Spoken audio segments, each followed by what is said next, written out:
This college basketball picks and Summit NEC Big South OVC Conference Tournament edition of the Sports Gambling Podcast is brought to you by Edge Boost. Earn up to $750 per month on your sports gambling transactions. Go to edgeboost.bet. Promo code SGPN. We're also brought to you by Rhythm, the leader in data-driven picks and props. Rhythm is giving away a $250 future and throwing a March Madness party. Go to sportsgamblingpodcast.com/party for all the details. Hey folks, this is Bud Foster. You're listening to SGPN. Let's let it ride. Go Hokies, man.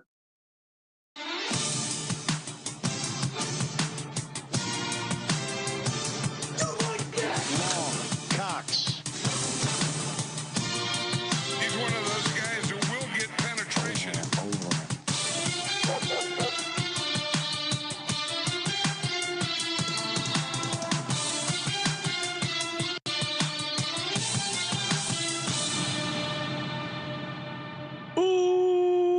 Welcome everyone to the Sports Gambling Podcast. I'm Sean, stacking the money green with my partner in picks, Ryan, Real Money Kramer. What's happening, Kramer? Dog.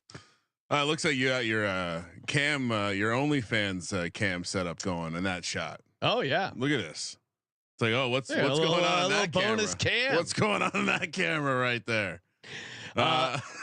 What a run on the college basketball picks. Yes.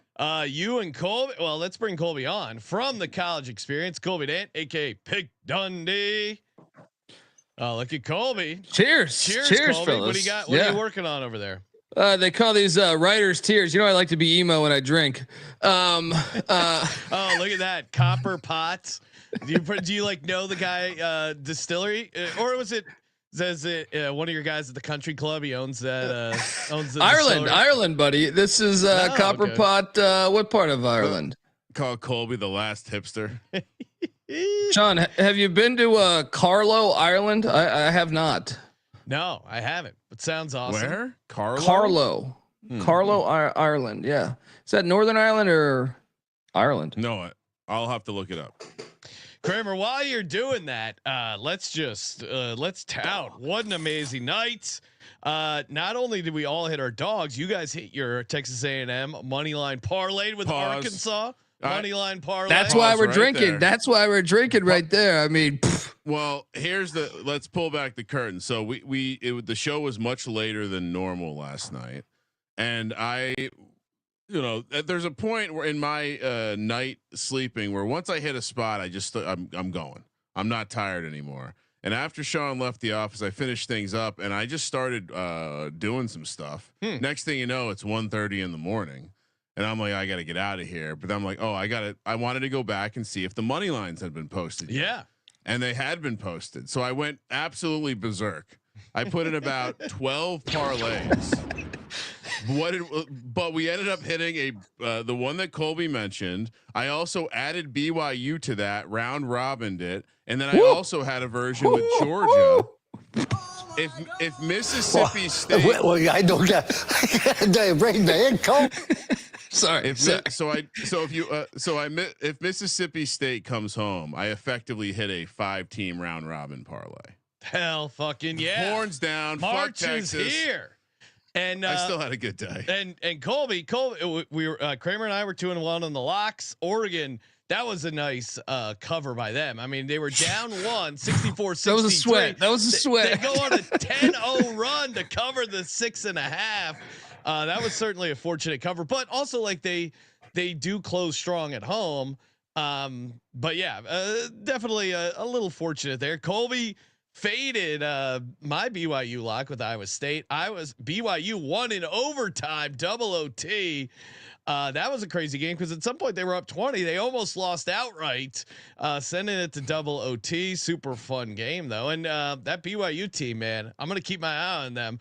I know I'd mentioned maybe a possible Final Four. We'll see if I add to the future list. Feeling good about the Ducks. Colby, what are your thoughts on this BYU team? They are now 9-2.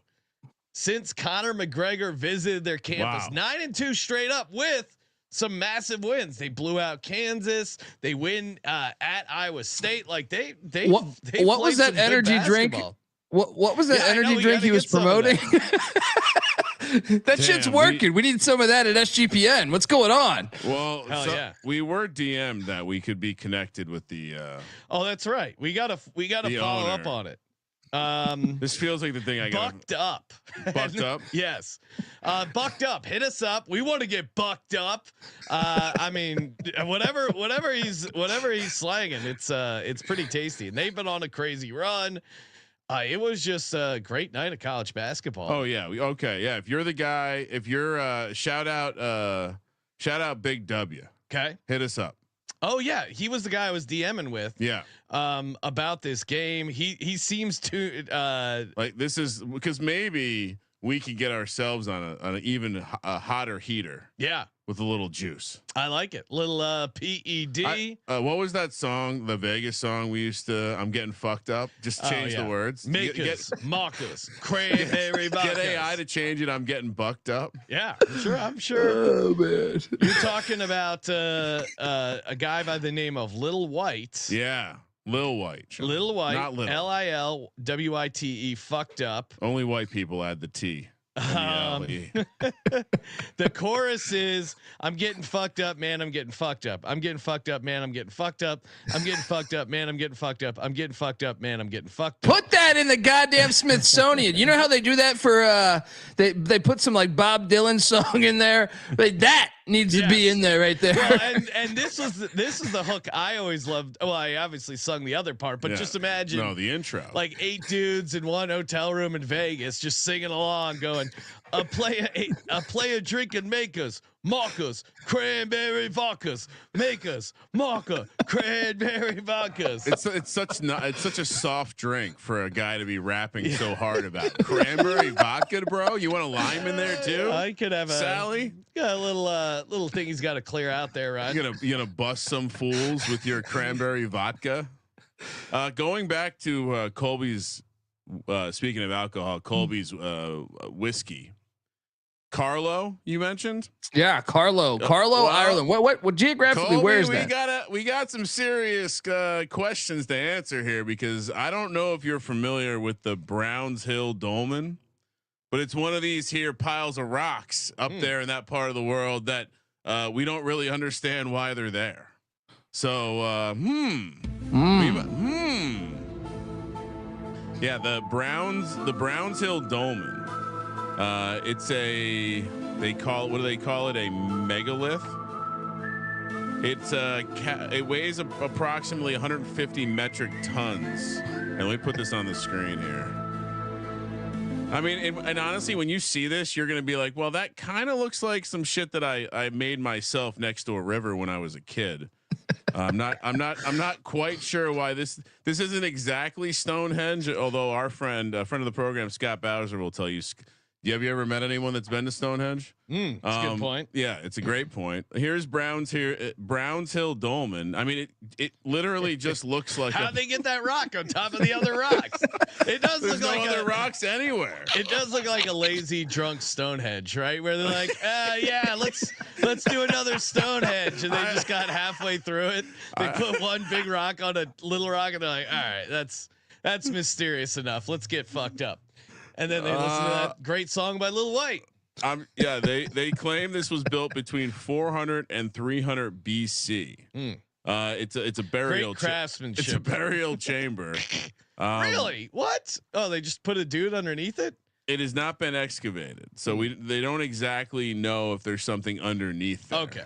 Yeah. Not buying it. Not buying it. No, but I didn't think you would. Well, I went to a bar outside of Dublin that they said opened in the 1100s, and I'm like, that's crazy. It made my brain hurt because I was like, that's pre-Viking. I was like, well, what do you use to pay back then? Some rocks like that? I mean, honestly, Colby, you're in North Carolina. If you walk to your nearest mountain, you could probably find something like this to go have your kid run around on. It's 11 feet tall, 15 feet wide, and 20 feet long. I mean, what my is kid? this? He's known as White Tiger, buddy. Okay. I didn't know if you wanted don't to use don't call him his fucking name. kid. You know what I mean? I don't say my kid's name on the show. I didn't know if you wanted to do that. All right. Anything else to talk about before we move on? No, you know a lot what? of touting. We're dominating. No, there is something else What we need else? to talk about. how sharp Buzz Williams looked tonight on the sideline. As predicted by me, the jacket came off early. And oh, by the way, when you go white and then a light vest underneath, you're going to be sweating, and you don't want to show off those sweat stains. So he was looking sharp. Sean posted the pictures of him with his arms up in the air, looking like a great coach, as he often does. No, that was him stopping them from storming the court. And I said, "This is your hero. He was this playing is defense. your hero." Yeah, he was preventing. He was playing defense. He was boxing out the fans on the floor from storming the court. He was just out there on the floor. Colby, should they have stormed? Now, always. No, you're A&M. You're A&M. All you got to do is find one of those rocks and lift it up, and there's 10 grand in that under that thing, and every fucking rock over there. You kidding me? Yeah, I act like you've been there before. I appreciate Buzz keeping his players grounded, and the university, honestly, those reckless cheerleaders who apparently are parts of the military. Sean, yes. As we look forward, I before we get to the games, I did want to say I pulled one over on Colby. Really? What'd you do? I deleted two games really? before he got No, I to noticed. it. I noticed. I deleted 2 of the 12 spots, and I was like, he'll never notice. Oh, I noticed, but it was a weaker slate for tomorrow, so I thought I'll give him the fucking pass. But we're doing this all week. That ain't gonna fly. That ain't gonna fly the next day we're doing this. Some might say that you had to stretch to get to 10 games before the whatever number of. I have a feeling you were just watching me set it up in the sheets and just you were just watching me type into it. And he goes, he doesn't have 8. He doesn't have 10. No way. Look at him delete. Look at him delete right there. He doesn't have 10. I did go on a show earlier, and the slate was so thin we ended up talking about the Long Island Sharks and Chicago State. So that's how my night was. We not only have those 10 games, Sean, but we have the Northeast, aka the NEC. We have the Big South.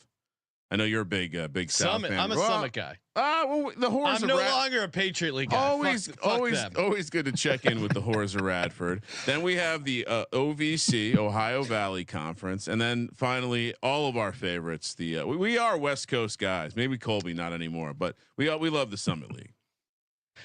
Yeah. So a lot to get to before we do. Of course, shout out to Edge Boost. Already got my Edge Boost card ready, loaded up. Got the rewards first of the month. Hey, rent might be due, your mortgage, but you also get that Edge Boost rewards. Great way to start the month with some free cash, some cash back, and of course, sign up over at edgeboost.bet. Use our promo code SGPN so you get the instant tier 2 status. I think I might have to use some of my Edge Boost rewards. Fire on some BYU to make the Final Four. After all, it's not my money; it's free. It's Edge Boost rewards from playing and using the card. It obviously works for sports books, DFS, sweepstakes, casinos. Especially if you're an arbitrage guy and you're playing on a bunch of sites. Even if you're not, if you're just a DGen getting down on a bunch of sports books, DFS sites, casinos, what are you waiting for? It's free cash back. Very easy to load up the card. FDIC insured. It's free. You do us a solid by signing up, and you do yourself a solid. Edgeboost.bet. Promo code SGPN.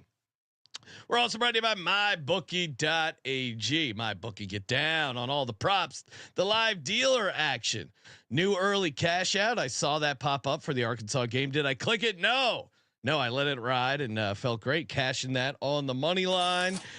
Easy deposit and easy withdrawal with the sweet crypto. Settle the bet as soon as it's done, super fast. And of course, the 100% match up to $1,000. Terms and conditions apply. MyBookie.ag, promo code SGPN. Sign up so when Kramer and I do our blackjack streams, fun for the whole family, you can play along with us. MyBookie.ag, promo code SGPN. Yeah, and I think we were talking about maybe getting into unrelated but related to fun live streams. Might be hopping into the best ball streets with the man in the box. All right, so it's a good time. Stay tuned. We'll tease it. Obviously it's going to be after college basketball. But, yeah, we're going to squeeze the man in the box into a best ball draft. All right, let's get through these 10. Probably could be 8 games that Colby selected. Again, we're talking about games on Wednesday, March 5th. We start at the beautiful 3. It wouldn't kill these college basketball can start going all day right now. Yeah. It's fine by me. Maybe not everyone The whole would feel March that way, What else you doing with your day? teams, with 360 teams, they should just go 24 hours a day. Well, maybe not that. That feels aggressive, but at least Colby, you barely sleep now. If it was 24/7, you'd be dead. it is fun when we have the games tipping off as you show up to the office at 9 a.m. or whatever. Maryland, Michigan, we're in Ann Arbor. Interesting spot here. Michigan laying the 2.5. Colby, a default play would be take Michigan. What are you doing? Yeah, I'm going to jump on Michigan here. I mean, Maryland, they're a young team, and I just questioned them on the road. Like we hit on Penn State the other day. Penn State covered. Penn State almost won that game. Maryland's 4-5 on the road this year. Michigan just had their first home loss in forever, right? Or no, they had 2 in a row. So yeah, I think you jump on the Terps. Well, I'm sorry. I can't talk. I think you jump on Michigan Wolverines. Jeez. Although somebody, what do you think? Could a Wolverine handle getting through that turtle shell? You think turtles are better than Wolverines, I think, though. Especially talking Galapagos turtle. Oh, those things will live forever, and they're That's super what I'm smart. saying. Judge an animal by how old the oldest ones are actively on the planet. It's one of the. I mean, certainly there's sea turtles that are as old as anything. Yeah, could be they just hang around. Yeah, they outlast. Yeah, built different. I'm with Colby. You got to take Michigan. To me, it's as simple as Michigan at home after a home loss against a conference opponent on a short number. That's all you need to know. Now, could Maryland cover this 2.5? I would hate to see that, but I think Michigan is the play 100%. And they haven't lost 2 in a row at home. They eked out a 2-point win against Rutgers and then lost to Illinois. So, and Moneyline Mac, breaking news on our show. Tomorrow's the final day of the season with no day games. Beginning Thursday, day games for 10 days straight, headed to Selection Sunday. Perfect. Thank you, Mac. I needed that. I was complaining. RIP workplace productivity. Can we talk about how that's a great employee? Mac, I literally just said I can't deal with these days of no basketball, and he then brings us daytime basketball. No, he's on top of it. He's a fixer. And I like that. Obviously check out the college experience. Kramer, what are you doing? Check out the college experience for Moneyline Mac, certainly. Of course, that's what I said. I think I started the part of the pick clearly saying the pick would be Michigan. Colby agreed. It's the only way I was going to change my pick is if Colby somehow swayed me. Colby didn't sway me. And I also think the nature in which they got their ass beat by Illinois also makes this an appealing spot for the Wolverines who, I would take the turtle in that one. Turtle. And they're playing for the 2 seed there. They're playing for the 2 seed. I mean, so motivated. Yeah. I mean, to me, it's as simple as just the off the loss. Quick aside about the Big Ten. Colby, do these Big Ten teams seem like they're mostly going to all shit the bed in the tournament? Is it just me?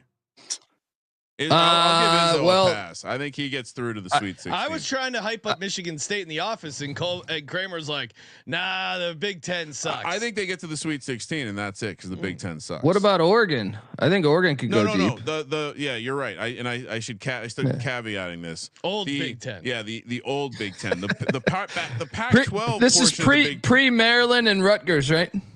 But we know this. The West Coast teams always come up and sneak up on some. The Pac-12 was forever coming in with low respect and actually coming out with results. So yeah, I guess I'll give the West Coast teams a pass, but I think the traditional Big Ten teams strike me as mostly underwhelming.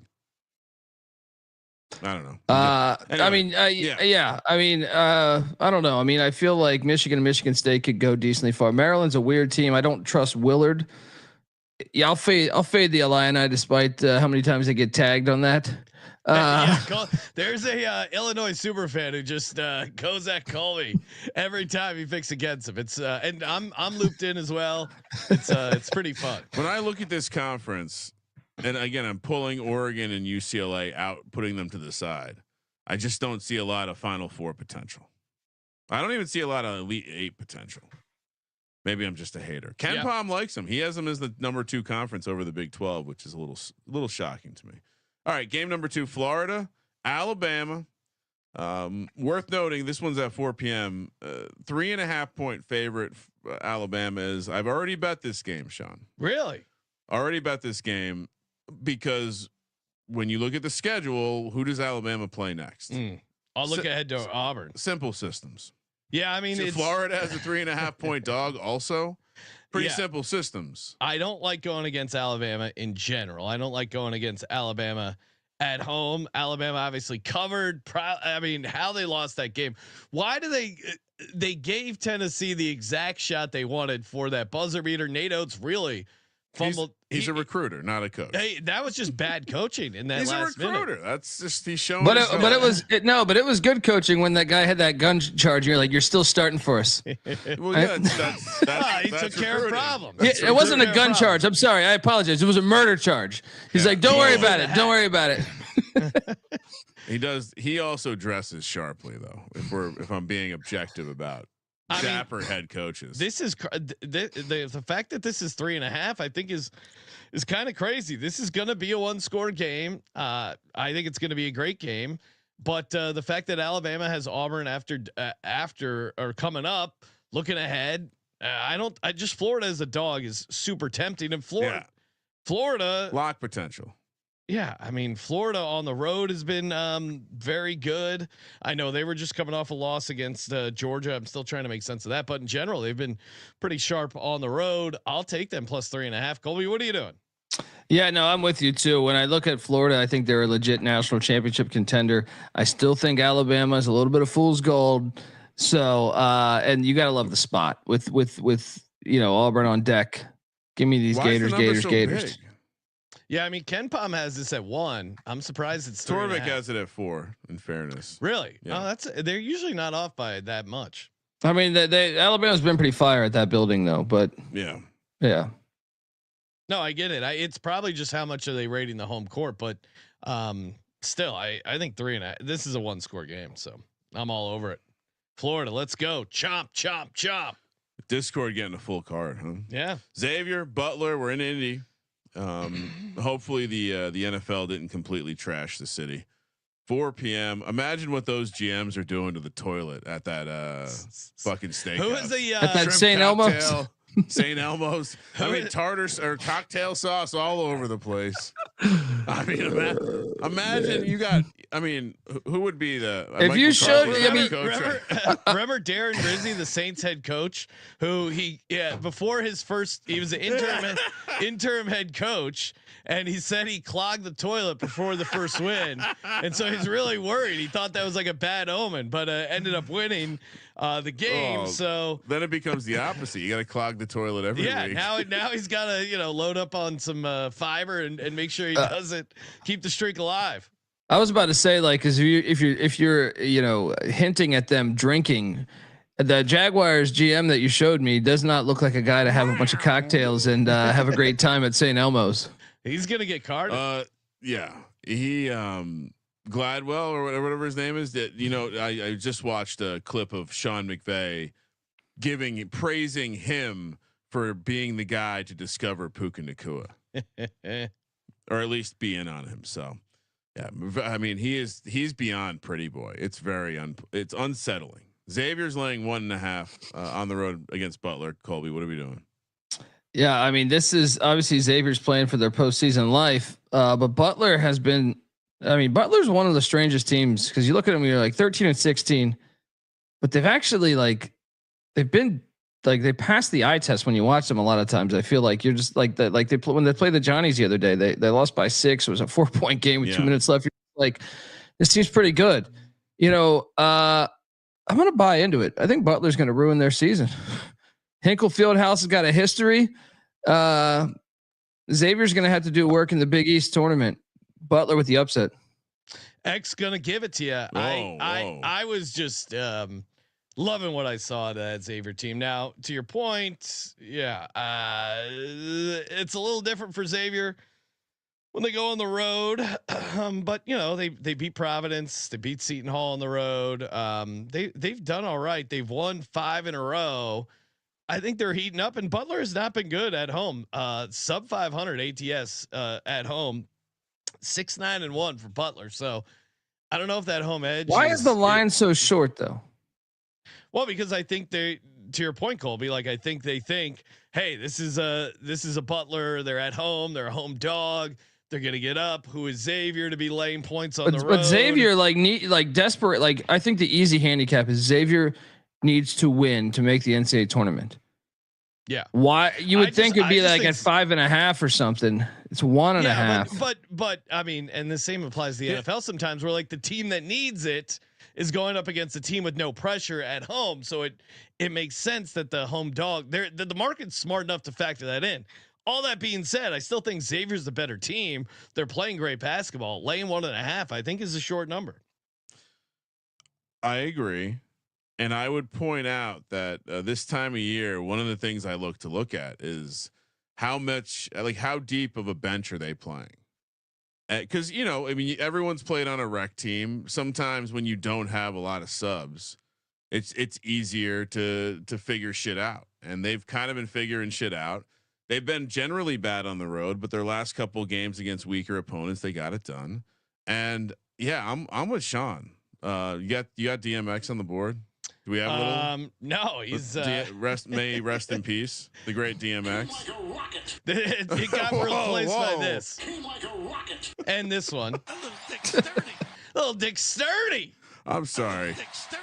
I asked for DMX and I get a Dick Rocket. Yeah. Come okay. on. X gonna give it to you. Give me Xavier. Sean, I should tell you while Sean's walking away and can't defend himself. He did return to the office tonight for the show, wearing his Lehigh jersey with no t-shirt underneath. So he was out there supporting the Ben. I mean, he might have been on the bench, Colby. I don't know. Kansas State, Cincinnati. This is probably one of the ones I would have nominated to not talk about tonight. 4 p.m. on the West Coast. Cincy laying 9.5. Big number here. What are we doing with Kansas State? You just reminded me of a homeless person that took a shit in my bushes in Venice Beach with wearing an Arvydas Sabonis jersey. Like in the past year. Well, yeah, because both. But it was great because in my old apartment and right there in Venice, I was wondering. I kept hearing a sound, so then I from the bedroom, and then I look out the bedroom window, and like through 3 bushes, there's a guy in an Arvydas Sabonis jersey just taking a shit. What? Welcome to LA, right? Yeah, I mean that. I will say, you're making me now. You're making me think of San Francisco. I used to go have a Venice Beach can fit like San. That's you're right, on the equivalent. But I'll tell you what, dude. I've been to Venice enough. That is a disgusting act. First time I saw someone like openly spreading their butt cheeks and taking a shit on a sidewalk, like during rush hour, like walking home from an office, was in San Francisco, and it was fucking wild. It was a life changer. I mean, honestly, I wouldn't want it changes everything. It's kind of like the first time you see Goatsy. You can't unsee it. That's the end. Or Lemon Party for Colby. He's a big Lemon Party. Oh, he loves him some lemons. There is a billboard in Los Angeles about a lemon party. It's unrelated to the old website. Colby, you can't possibly. Are we laying 9.5 with Cincinnati? I mean, no. I'm all over K-State here, but I mean, you kind of need to know Coleman Hawkins is a game time decision, but when he plays, I actually think it's worth a sprinkle on the money line because if he plays, I think they're better than Cincinnati, but he's been out in recently and they've lost some games. But if he plays, I think that plus 340 is live. I'll take the points regardless. This number is just way too big. Yeah, Cincinnati's been playing all right. Hung around against Houston, wins over Baylor, TCU at home. So they're not completely cooked. It just I don't know where this 9.5's coming from. Is that the right number? Should we confirm? No, I think Is that the right number? 9.5 is correct. Okay. Yeah. No, I mean, the projections are right around there. I guess I wasn't saying, where's this number coming from? And like, who's setting it. It's just I don't agree that they should be that big a favorite against anyone really for the most part. So does it matter that since he maybe near the bubble?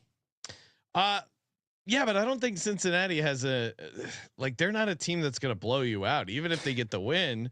Yeah. I'm not as high on the money line as Colby, but I still think they get the win, but not the cover. The money line is only live if Coleman Hawkins plays. If Coleman Hawkins plays, Kansas State's a better team than Cincinnati. He's a game time decision, but if you get news tomorrow that he's playing, sprinkle the fade the city of Cincinnati because they're both on the bubble. Butler with Kansas State money line if Coleman Hawkins is playing. If not, you just parlay the ATS. Kramer, I assume you're on K-State. I think so. I just like you guys are saying, the number is just way too big.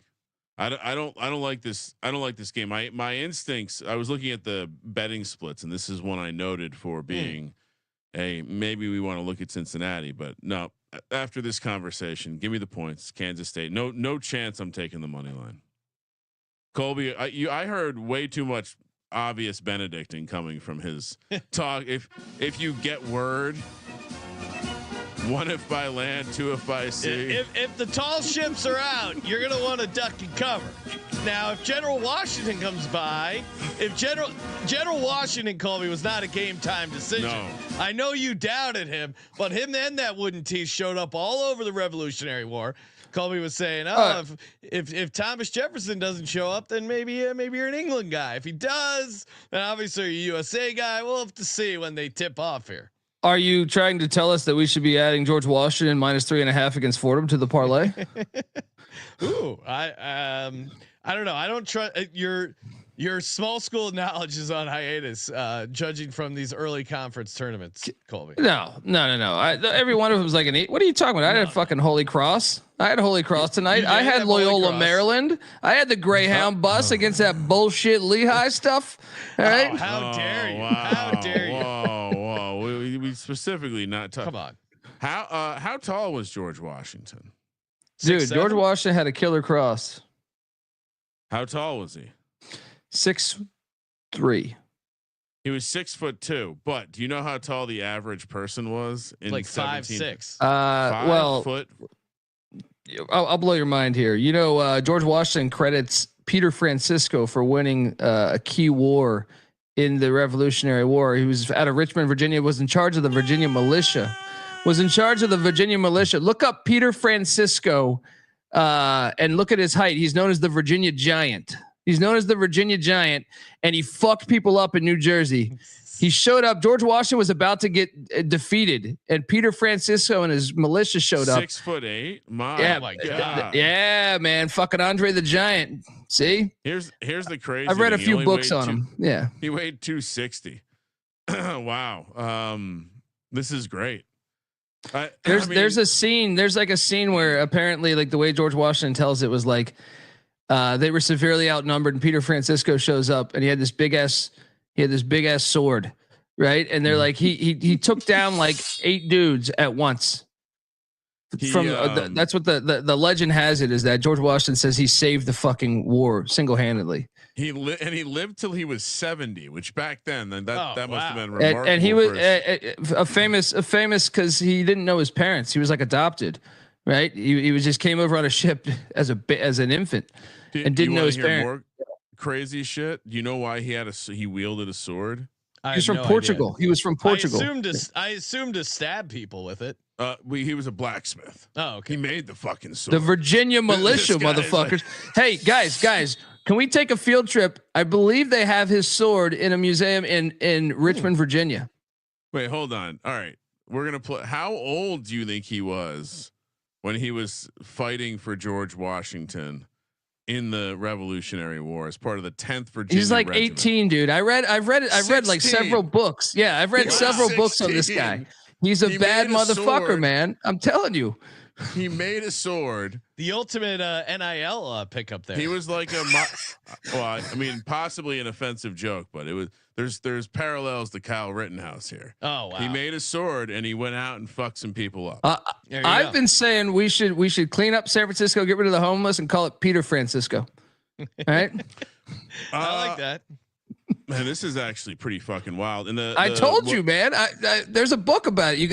I'll get you the name of the book. It's great. I'm not sure I'm gonna read it. He's the greatest American of all time, dude. And he's from Portugal originally. Born in Portugal, hopped on a boat at like 2 months old, right? And boom, destroyed a bunch of British people. What killed him? I'm trying to remember. Chlamydia. Appendicitis. It's like, fuck, man. Yeah. How the fuck does that work? Just this massive. All right. Just in case he doesn't like the history class sidebar. Come on, Justin. Who doesn't? This is the only way we can classify our podcast as educational. We get a lot of tax breaks from the state. We're not allowed to mention, but we do have a giant U.S. aid grant that no one's supposed to find out about.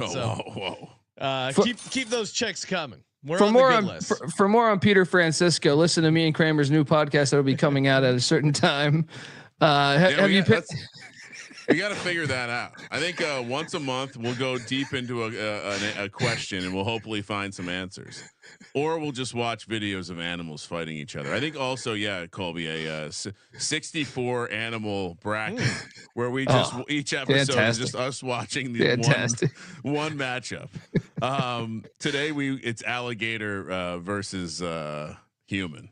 Missouri heads to Norman, Oklahoma, where Porter Moser could soon be put out of his misery and be joining Sister Jean in the afterlife. Oklahoma, 4.5 point home dogs, 5 p.m. on the West Coast. Crazy to think that Sean's prediction of Sister Jean dying has not happened. Never predicted she would die. What do you mean? That's exactly what you predicted. No, I thought you celebrated it. No. I said, we got to enjoy the time we have with her because she's not going to be around forever. Oh, that is not what you said. I'm pretty Can sure. We pull that clip? Can we pull that clip for this March Madness? We might have to figure that one out because Sean went pretty hard at Sister Jean. Never. Pretty hard. I don't recall that. I'm pretty sure we had some 1-star reviews. After that, as a God-fearing Irishman, Sean, how dare you? No, I love Sister Jean. God bless her. I mean, the fact that she's still out there, that's wild. No one cares. I know the human being and fish can coexist peacefully. Yeah, come on. What are we doing?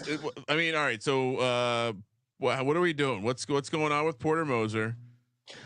He's fighting for his postseason life. He's 2-8 in his last 10, but you know how you get back on the right side of things? You beat the top 25, number 15 ranked Missouri Tigers. Old Big 8 rivalry back to the days of Mookie Blaylock and Doug Smith. All over the Sooners here. Get that 4.5. Let's go. I want to take Oklahoma, Colby. Are we worried that we get the best version of Missouri coming off that loss to Vandy? Yeah, that's my concern. That's why I'm not sold on the money line, but I think the 4.5 will get you home. I think this is a game, but Kramer, didn't it sound like he was on the money line with that hot take? I'm with you though. They've been bad on the road. That's the Oklahoma, I guess. Mizzou 3-6 on the Missouri. road. The reason you don't want to take Missouri would be the problem is Oklahoma's 2-8 in their last 10.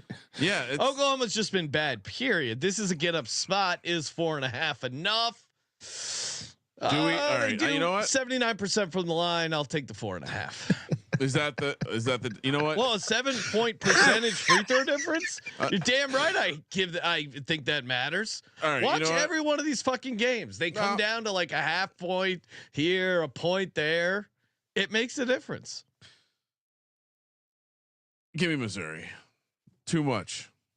That's they create problems for the Oklahoma guards. Marquette, Yukon.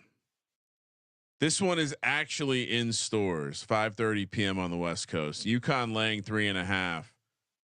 As much as I would like to fade Hurley, this strikes me as one of the times I think we take them.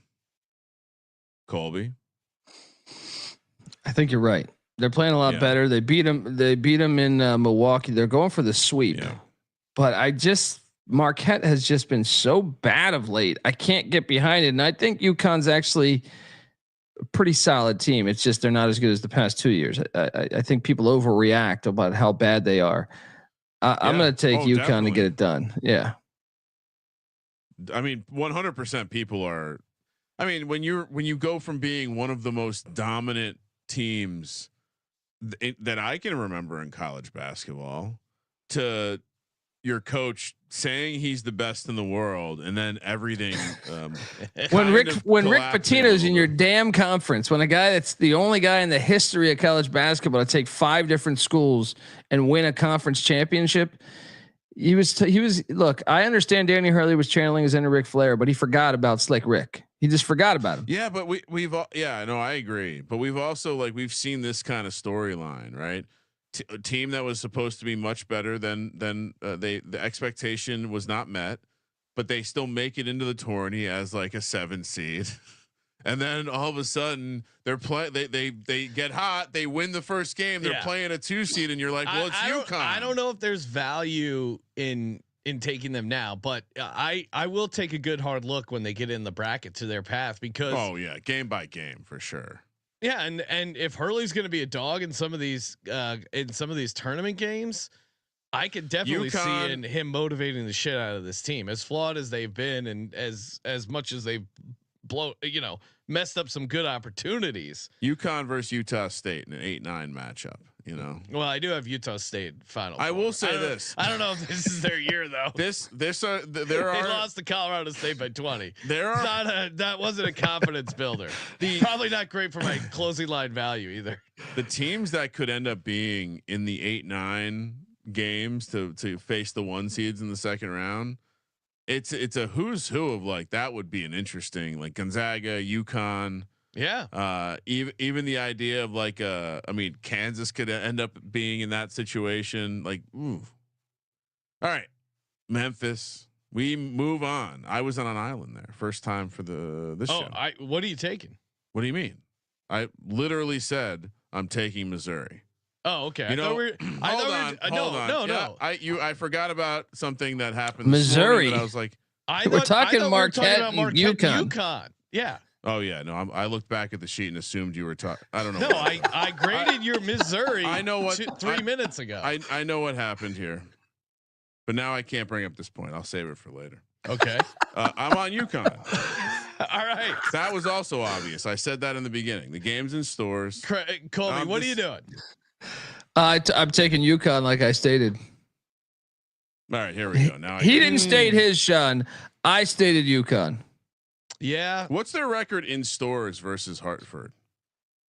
That's a good thing. I don't have that in front of me, but I would say, next show I'll have that for you. I think next year I'm going to roll out a fade them when they play in Hartford. The semi-neutral is a good spot to fade these teams. Well, this is a true home. That's why I'm saying that. I'll take UConn. I also think, like I said, I'm coming to grips with the fact that it would be reckless to start blindly fading UConn come tourney time. UConn also fits the profile of a team that could win the conference tournament. Dan Hurley. I'm not going to lose money with this guy this March. Wisconsin, Minnesota. Minnesota. This game kind of reminds me of the UNC Virginia Tech game we talked about last night, 5:30 p.m. on the West Coast, where you have the one I swayed you. I was on the right side the entire time. You were gonna take. He was gonna take the Hokies. He didn't even have the game on. That's how down he is on Virginia Tech. What's there to watch? They got their ass beat. Yeah, no one was at the game. You didn't even watch the game though. It's embarrassing. So to me, this is the same situation here. Give me Wisconsin laying the number. Colby, what are you doing? There's a rivalry game. Wisconsin is coming off a loss. I think the barn will be packed, but Minnesota just won on a buzzer beater, so I will take Wisconsin minus the points. Yeah. Wait. So will it be lit though? You said yes. packed. Yes. Okay. It'll be lit. I'm with you. I think Wisconsin is a pretty good team. And I like also the number 1 free throw shooting team. Sean, that's something you like. I do. I do like that. Minnesota been not very good defending the 3-point ball. there's a number of micro matchup reasons why Wisconsin could really destroy them.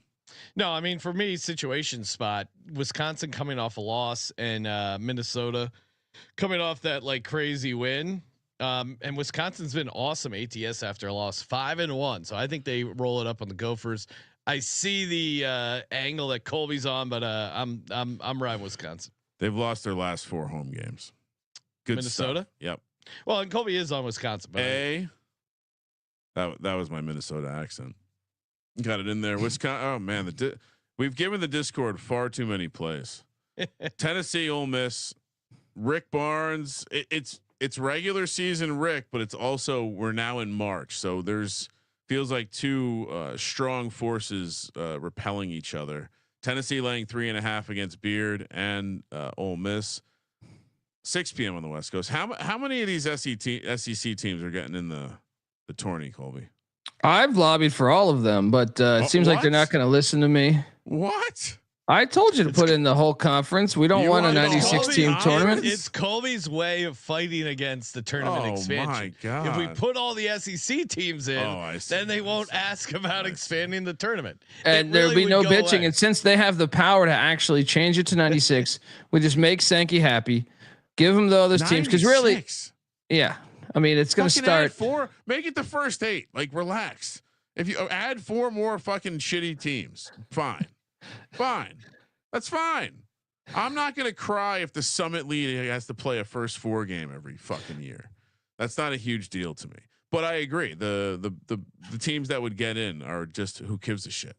Who cares if Oklahoma makes the tournament? They're going to lose. This is the dumbest shit. Who cares if Texas? The worst is his argument is Ole Miss was the last team to get in the NCAA tournament in college baseball 3 years ago, and they won the Natty. He's using a baseball fucking analogy. What a pile of shit. Well, and I read a story about this, and what they're actually doing is there was the government or someone paid money for there to be a study to basically say what's the right amount of teams that should make the postseason. General statement across all sports, all leagues, and they basically said 25% of teams should make the playoffs. Which, as a general statement, I sounds about right. Don't hate that, but unfortunately, with college basketball, that means 91 teams, and I don't necessarily know if that's 20% is fine for college. I think it is one of those things too. It's like, guys, like seriously, show me the complaint form about the tournament. Listen, show me the one complaint. No fan has complained about there only being 68 teams in the tournament. Unless their team was snubbed, and that's it. Yeah, even then they're mad about the team getting snubbed. They argue that the team should be in. They don't argue that the tournament needs to be expanded. They never do that. You guys are being incredibly insensitive. I watched Seth Greenberg operate Virginia Tech on the bubble effectively for like 5 straight fucking years. Never once was like, what did I say? This sucks. We need to add more teams to the playoff. That is the most loser Gen Z vibes. Like, oh, wow, I suck. Give me more. I suck. I shouldn't try to get better. I should just make the bar lower so that suck is okay. That's what we're looking for here. So Colby wants a last place team in a conference to make the tournament. That is the most. Colby? No, just this year, so we don't get 96 teams. Oh, you can't have your cake and eat it too, Colby. I'm taking Tennessee laying the 3.5. Mississippi has been bad at home. ATS regular season Rick getting it done with some defense. On the road, I like this matchup for Tennessee. Number 1 defensive efficiency team. I know they're on the road, but Mississippi's been bad. ATS at home. I think this is an okay spot for them, and they're playing pretty good ball. So I'll take Tennessee laying the 3.5. Colby, what are you doing? No, they just same analysis as the Minnesota one. When you just hit a buzzer beater, and then you go take on Chris Beard, who I love as a dog anytime. Like, oh, you're right. Never mind. Yeah. I forgot that was I fucked up. I thought that was 2 games ago. Also, Tennessee beat him by like 30 last year. You can't take them after that Alabama game. I messed up. I thought it was 2 games ago. Kramer, what are you doing? Chris Beard, Ole Miss. This is, I mean, call it a contrarian spot. The bet splits would tell you that. Yeah, pretty obvious though to me. Well, they tried to do everything they could to lose that game to Alabama. I would say this. This will, you know what? You want to circle it? This is the pros versus Joe's game.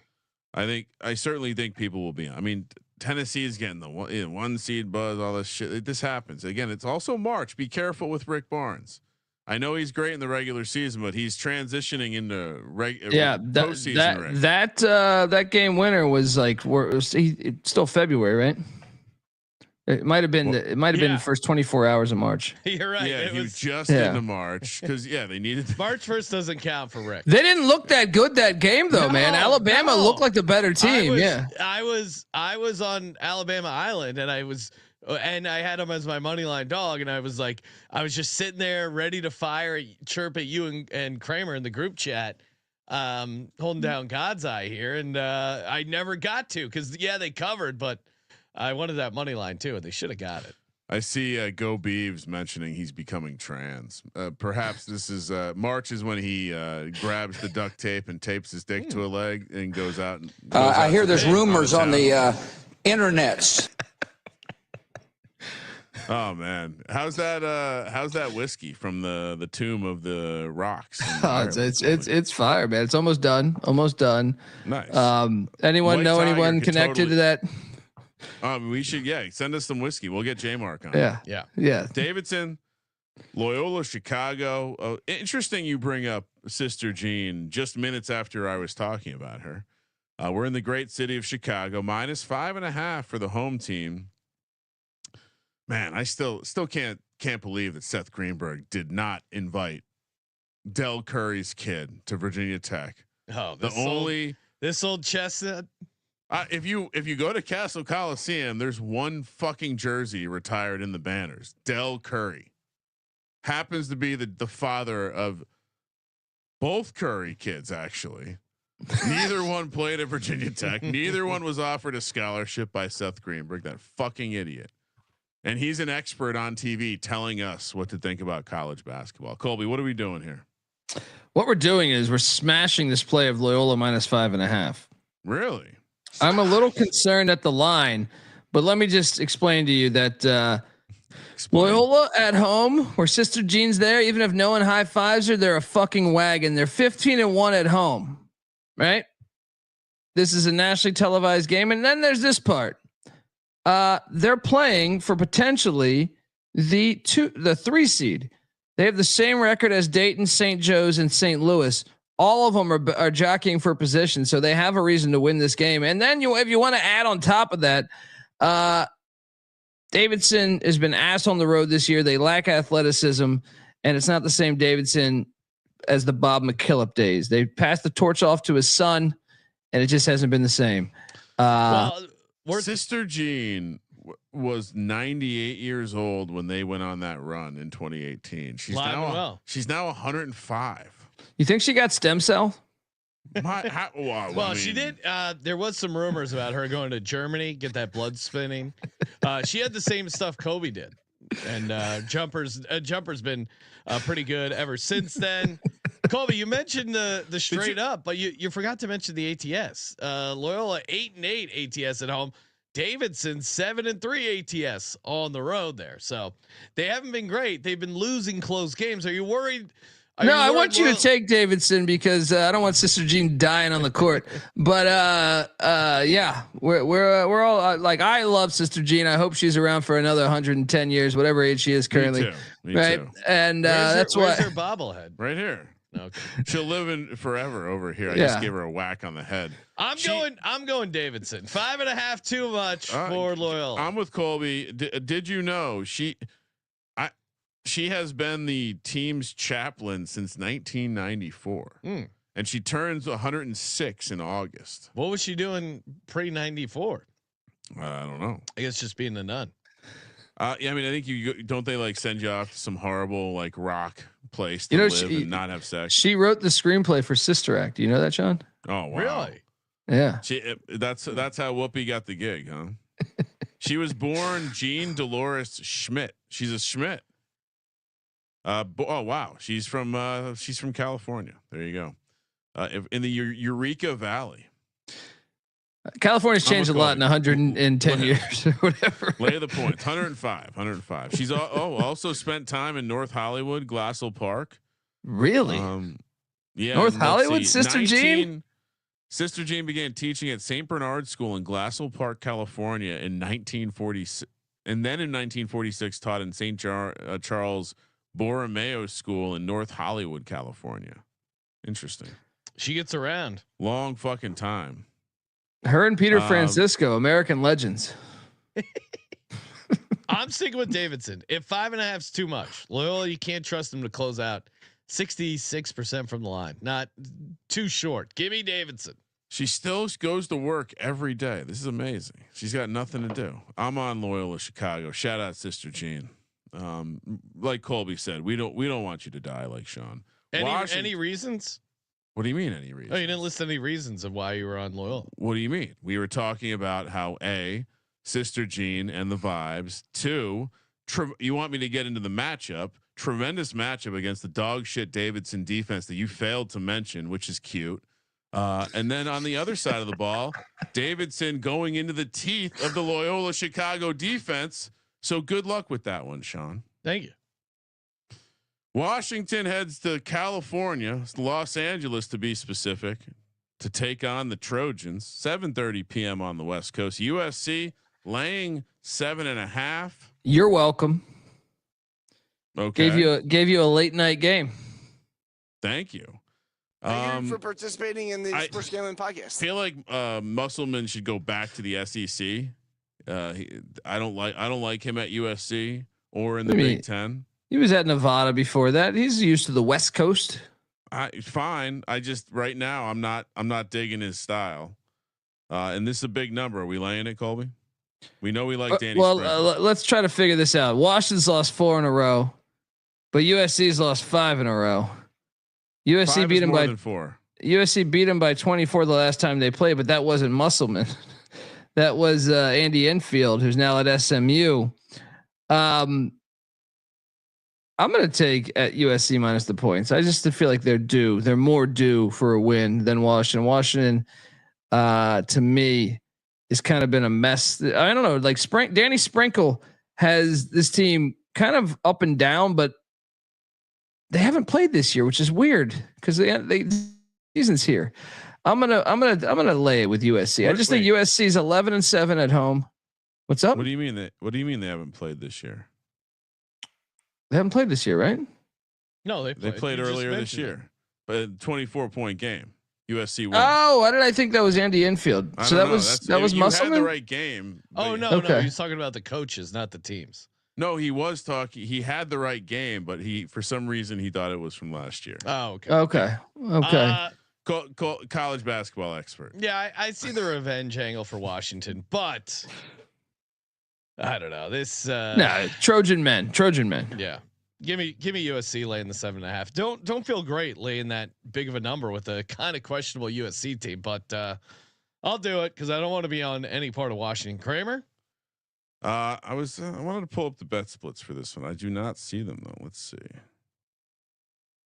Nope, don't see him. No, my like I said, my initial thought was we like Danny Sprinkle and this is a big number. So I'm going to take Washington actually. In the which one of these teams wishes they were back in the Pac-12 more? Oh, Washington definitely. But maybe USC because they have to travel to the East Coast. Let's say at least Washington went to the national championship in football 2 years ago. I think USC might be the correct answer. USC also been maybe more whiny about the travel situation. Yeah. You didn't realize what you were signing up for. Hey, we got some locks and a dog coming up before we do that. Of course, shout out to Rhythm.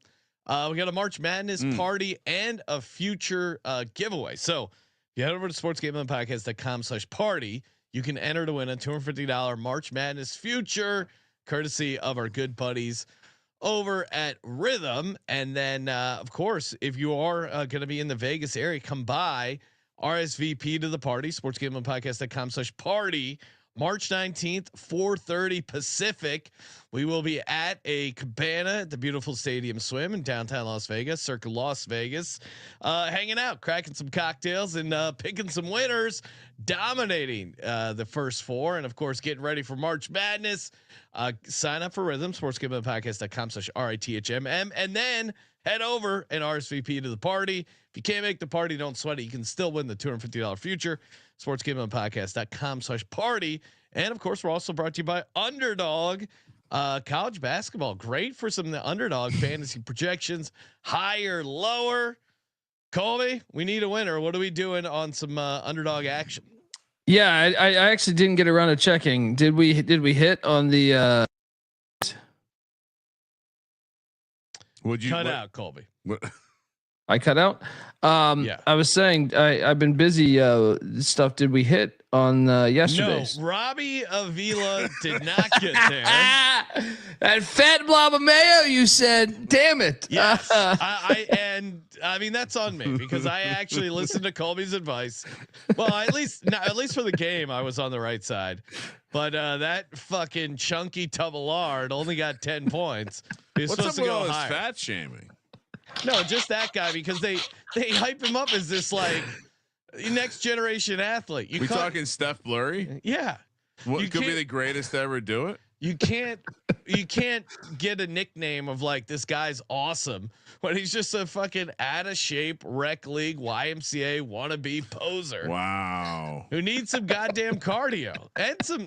I mean, really pick up some weights. Man. No, if you listen to muscle Sean definition. last year, Sean loved the guy last He year. Like loved Salt him. Frazier, I love Salt Frazier for 1 year. We need. It was a winner. He was a winner, and now he stepped up in competition, and Got we some both got NIL, exposed. Got some NIL. Probably did a commercial for fucking Bob's Big Boy, right? And next thing you know, he's just Panda Express is in the NIL game apparently.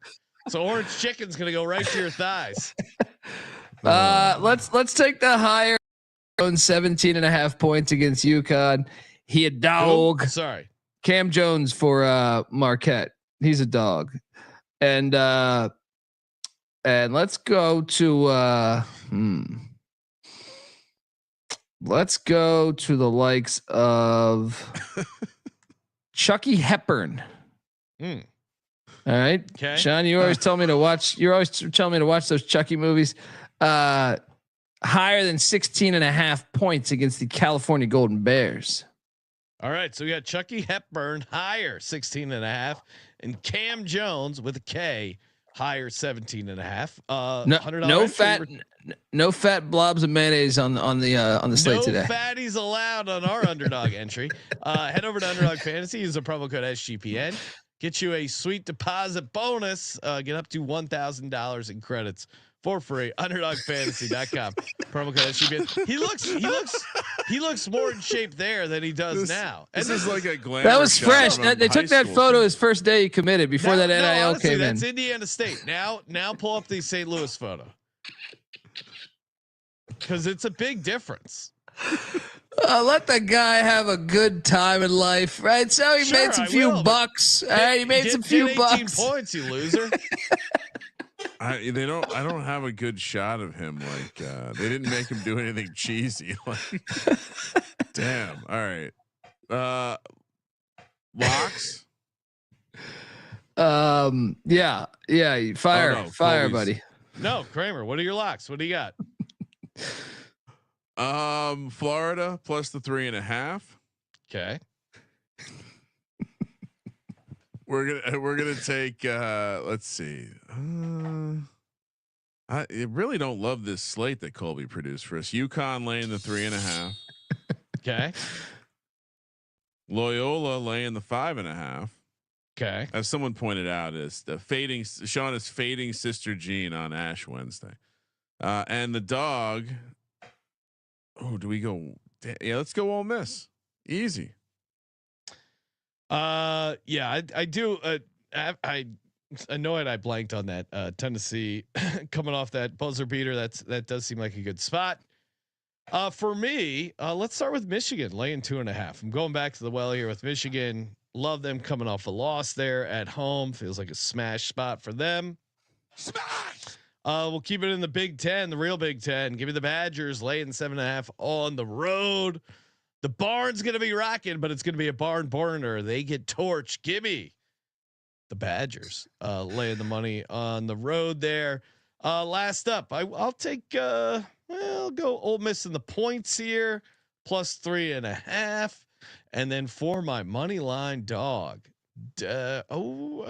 Actually, you know what? I'm gonna swap it out. Give me Xavier laying the 1.5. Okay, and then like that, all chalk. Smart. For my money line dog, give me Oklahoma on the money line, and they will be storming the court. SEC. Colby fading Sister Jean and taking Porter Moser on Ash Wednesday. Confirm. No, it's not a lock. No, I'm just saying. Xavier, I'm laying Xavier 1.5. No, I know. I'm just saying. I'm unrelated to your locks and dogs. Is it unrelated? Yes. Just wanted could be related. Wanted to confirm. Colby, what are you doing? I'm sorry. I'm just big into. Right now, I'm just in a deep dive on the fat blob of mayo that you referred to. I think Sean might have a point. I was just sitting here looking at this. You got a picture for us? Well, I'm just saying that one in the far right. He's got a little bit. He's got a little bit. What you pulling up a picture of his ass? What kind of program you think this is, Colby? I'd say he looks like the kind of person that when he runs, we refer to it as lumbering. It's a great reference. I think that's what it is. Yeah. Let's give out some winners like I do every night. Loyola -5.5 lock. We will also take Wisconsin -7.5 lock. Wow. So far he's copied you and me. And then let's jump on Kansas State +9.5. I like that. And what's your money line dog, Colby? Man, it's Ole Miss. Ole Miss gonna hit. Okay. All right, let's get into some conference tournament games. We got a bunch here. All right, Colby. Northeast Conference up first. And this is a little baby conference here. We'll talk. We'll go through some. Watch what you say here. We'll do the bracket first. So one note on the NEC. Watch what I say. The note on the NEC bracket is that the first round of games are played and then they completely reseed based on seed, which is a novel fucking concept. And I understand why you don't want March Madness to do that, but I do think. If I was a conference, this might be how I'd run things. Best possible matchups all the way through. So game number 1, and all of these games are on Wednesday the 5th. Lemoyne, the 8 seed, Central Connecticut, the 1 seed. We're heading to New Britain, Connecticut. You ever been there, Sean? It's a beautiful town. Let me tell you, Peter Francisco was not very fond of New Britain, Connecticut. Really? Can we talk real quick? Sidebar. Why were they so unfucking original to just put new in front of everything? Imagine going somewhere and being like, I'm going to name this New England. Like, fuck off. Didn't you guys leave for a reason? It's kind of a nice flex though. Hey, shitty England. Well, now this is New England. Like every city that exists in England has a new version in New England. But it is a nice flex when the New England Patriots play over in London. We tried out a giant American flag and show those limey bastards what real football looks like. That's kind of fun. It's almost. I disagree. I don't think they should be playing over in London. This is bullshit. You know what I mean? You want to talk about originality? We started our version of football here. They don't deserve it over there. Yeah. No, we spread the game. Everyone deserves American football. It is. If you really take a step back, yes, it's odd to me. Yes. That we have to compare the two sports because they're both called football in their native lands. It's very confusing because the games are nothing like each other. All right. So Lemoyne and Central Connecticut, Colby, 13.5 point spread. Yesterday we were saying you can't possibly lay big numbers like this in these conference tournaments. And Doug Gottlieb proved then us what wrong. happened? Well, all the chalk came in. Should have stuck to my guns. I'm going all chalk in this one. Give me Central Connecticut. I'm gonna go chalk on this one too. I just bet this game on February 27th, and Lemoyne hit 2 threes in like the final minute to cover. No way that's sustainable in a game that actually really matters for Central Connecticut. Lay it. Here's a fun trivia question. Who has the nation's longest win streak? Oh shit. It's Central Connecticut. We call them the real Blue Devils on our show. I like that. I like that. They're taking shot at Duke. I'm fading both Colby and Kramer have been ice cold. What in these rounds? Sean's a Syracuse guy. Doesn't matter where it is. So, you know, Lemoyne's located in Syracuse. He's just he can't get the orange. He can't get the orange man into the tournament. So he's hoping Lemoyne can get there. Come on. We got to be careful because that could be that. He was very. This was back when he had hope for Syracuse, and he watched Lemoyne almost take down Syracuse early on the road, quote unquote. So maybe a lot of Dolphins in Syracuse, New York, Sean. Lemoyne can hang around. I gotta be honest. Where does that come from? Why are you named the Dolphins? Those Dolphins are cool. Yeah, but it doesn't. Isn't there like something on the Urban Dictionary for like the flying dolphin or something? Well, I could figure out what that is just by using my imagination, but I'll verify it on Urban Dictionary. That's a Northwestern recruiting handbook, Colby. You're getting mixed up. Yeah. The flying dolphin is the guy who's going through the car wash. Yeah. Come on. Wow. It's almost Peter would probably find that abusive to the dolphin. Long Island getting whacked by all those clubs. Whoa, fucking Long Island Sharks. All I know is we're hard-working, tax-paying people like you, and we don't take shit from nobody. You got that, asshole? Ask me. The fucking union that works for you. That guy sounds like. Is that a parody or is that an actual union commercial? It's got to be a parody. I'll have to send you the video, but sounds like he's chewing on a rag. Yeah, Sharks are laying 12.5 against Chicago State, who I learned today. And by the way, I think we're just going to have to before the season ask Colby. Colby, are there any colleges where the coach is coaching his kid on the team? And if so, they're not going to be very good. Chicago State horrible. We're laying it again. Clearly, no. I will take the points here, but the fucking Sharks are the play for the conference. Ooh. Why are you taking the points then, Colby? That's very confusing. Because it's a big ass number for the NEC, dude, and for a team they split in the regular season, that's a ridiculously huge number. All right, you wouldn't say that to Rod Strickland's face. Kramer, what do you know? 3-26, 7-22. Now they're 16-5. This is your team. I've watched all the silly social media fun you've had with the Long Island Sharks. Colby's going to Benedict this one. Yeah. Just get ahead of him. So you should think about if you're fading him, you need to take them. Or I know if you're fading him, you need to take Chicago State because he's going to eventually be on LIU. Do you know Chicago State's 1-18 on the road? Are you? Again. You're confusing because I thought you were on Chicago State. Yeah, they're going to be 2-something. No, Sean. No.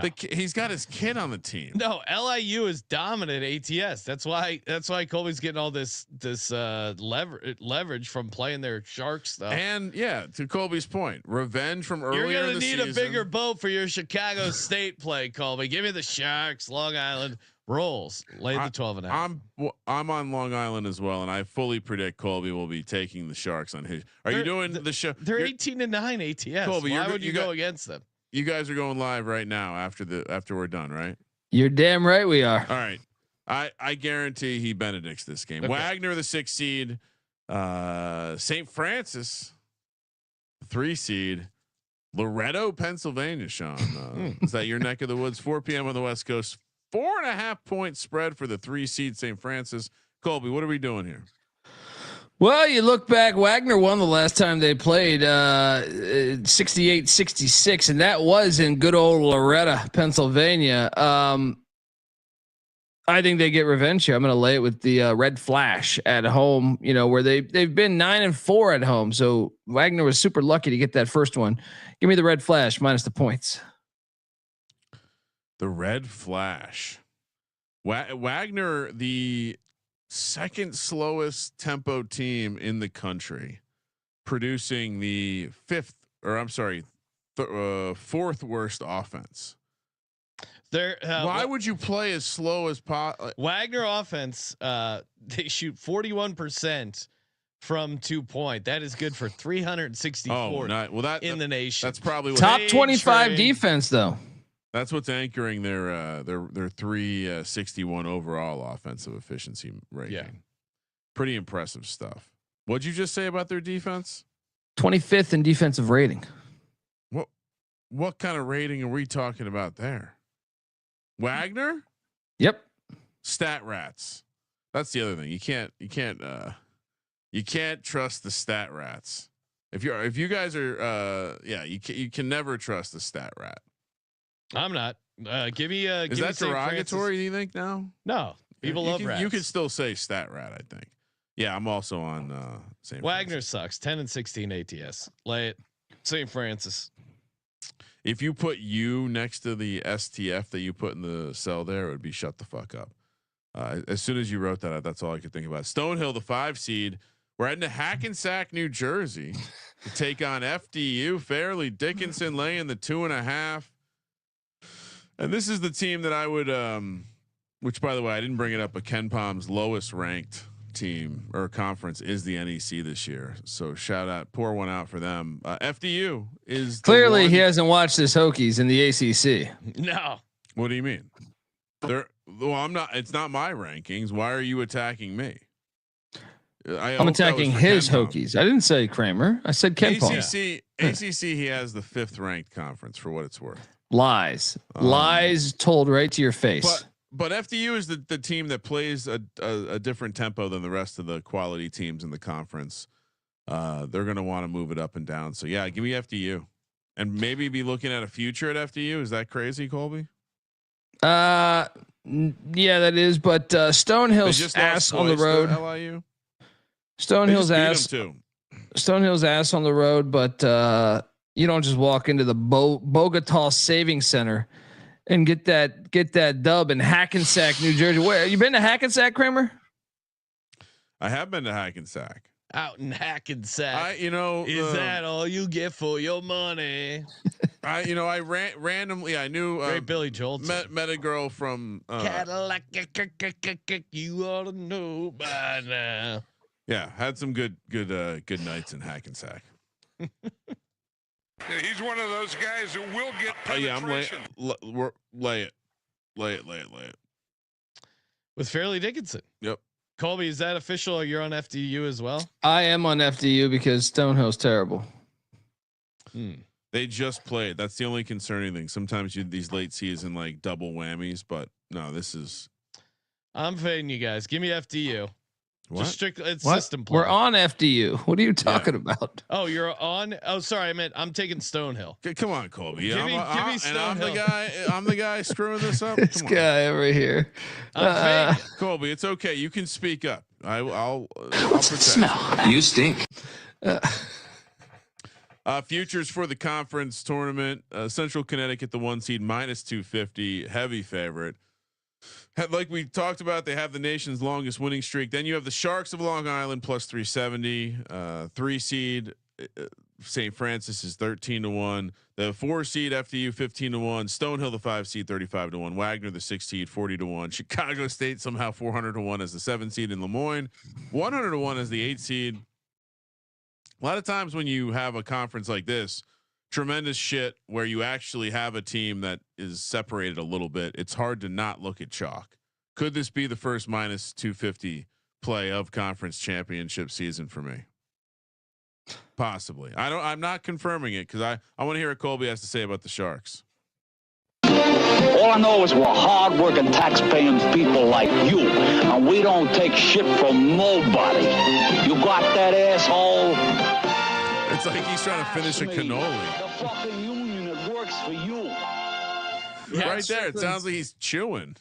Rod Strickland and his son Terrell Strickland went up to New Britain, and they fucking dealt them a loss, and they held them to 52 points.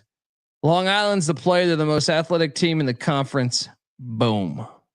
So wait a second. So 2 out of the 10 teams in this or 9 teams in this conference have fathers coaching their sons.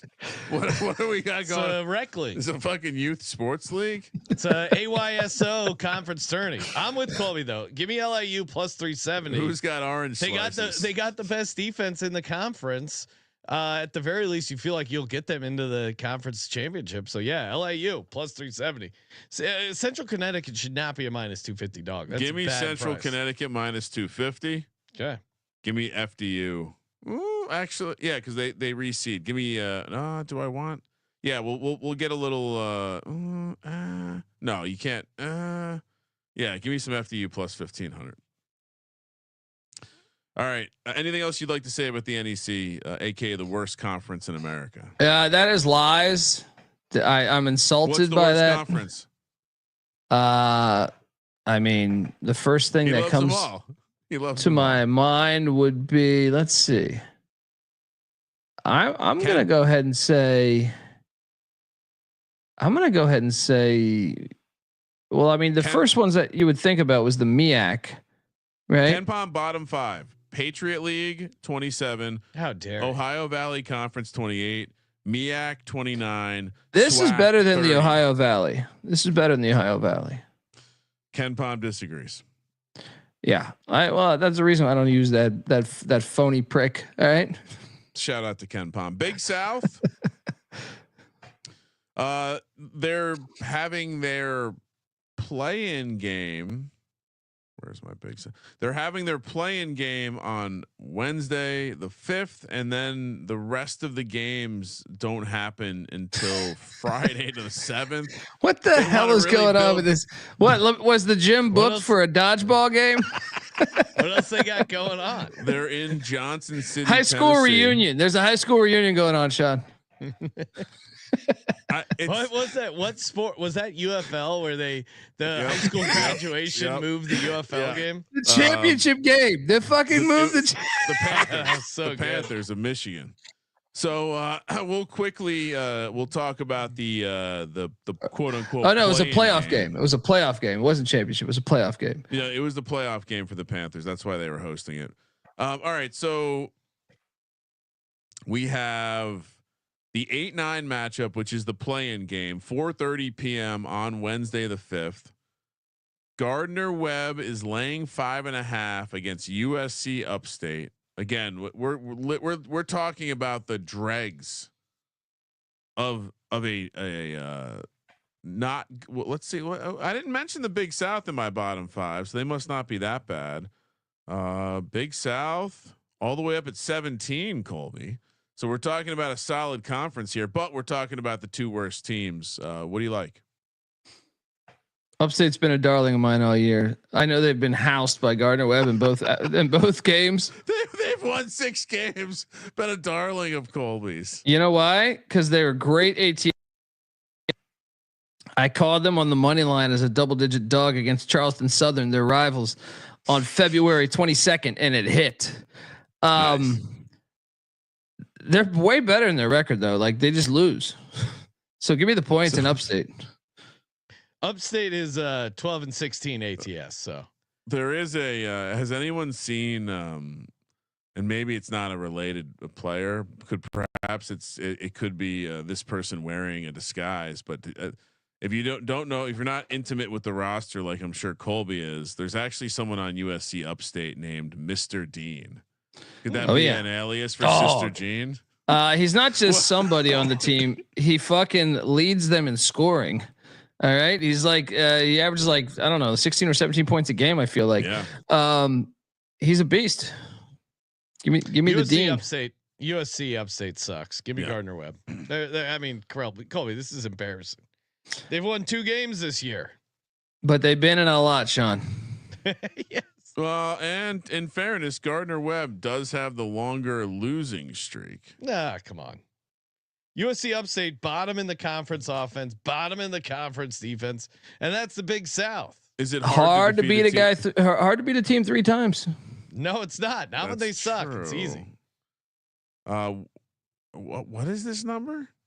Wow. 5.5. Yeah, lay it. And then talking about what Mac was mentioning about daytime basketball, the Big South on Friday. First game is the winner of this game versus High Point at 9 a.m. Then after that, 11:30 a.m. you got Presbyterian, the 5 seed against the Whores of Radford. We've learned this before. The Whores don't go with them to the neutral site venues. Radford is laying 4.5. I assume this is a Pick Dundee originated number. It is. It is. I'm out of principle. I'm taking the dog because, like I said, the Whores don't travel. No. Presbyterian just drilled Radford the other day. Yeah, exactly. I'm all over Radford in a revenge spot. I'm with Colby. Radford plays the second best defense in the conference, and they dominate at the line, 75.5% compared to Presbyterian's lazy 69%. You take so what's better, handicap. The blue hose of the Whores of Radford, or the blue hose of Presbyterian? Yeah, I'm not familiar with their work. I'll have to learn more. I'll do some Google searches after the show. 3 p.m. UNC Asheville. We see them pop their head up from time to time, and the Charleston Southern team as the 7th seed that Colby mentioned earlier, that he hit as the money line or against the money line dog there. What are you doing here with the UNC Asheville game? Well, Asheville has kind of looked a little human down the stretch here. Yeah, they were rolling at one point this season. I'm going to take a shot on Charleston Southern. I feel like historically these games are always kind of wacky. Give me the points in the Buccaneers as they square off against these Bulldogs. I just think Charleston Southern. This game has happened a lot in these tournaments, I feel like, and I always feel like these games are kind of crazy. So give me Charleston Southern in the points. They know each other far too well. You don't just walk into Freedom Hall and cover a 5.5. They beat Charleston Southern both times they played in the regular season, but they were close games both times, both single digit wins. Even at home, they only won by 3. I think 5.5, a little too much for a conference tournament setup. UNC Asheville, like you said, not playing good ball coming into the tourney. So I'll take Charleston Southern with you, gents. I believe he also did. He joined Mac this past summer on the coaches series, if I'm not mistaken. Colby, you can confirm that. Darius Nichols. Yeah. Wait, who? Are you talking with Radford? What are we talking about here? I'm talking Charleston Southern. Oh yeah. Did he not? Yeah, I mean, we had a bunch. We had a shit ton. Yeah. So, I guess I did fade Radford, but part of the handicap is we got to support the program. Charleston Southern, dog. I'm taking. The spreadsheet says you took Radford, so something's up. No, I'm on Presbyterian. Are you not paying attention again to your picks? No.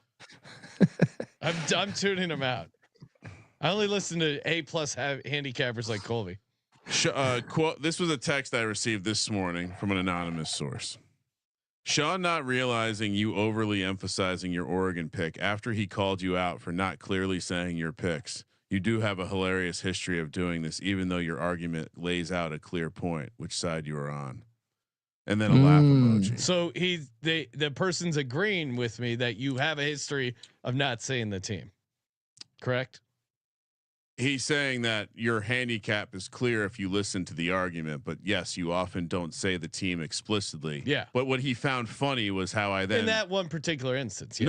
No, that you didn't notice the fact that I threaded in me saying Oregon laying the points 4 different ways as I concluded my point. That was the comedy in the matter. I got you on Oregon.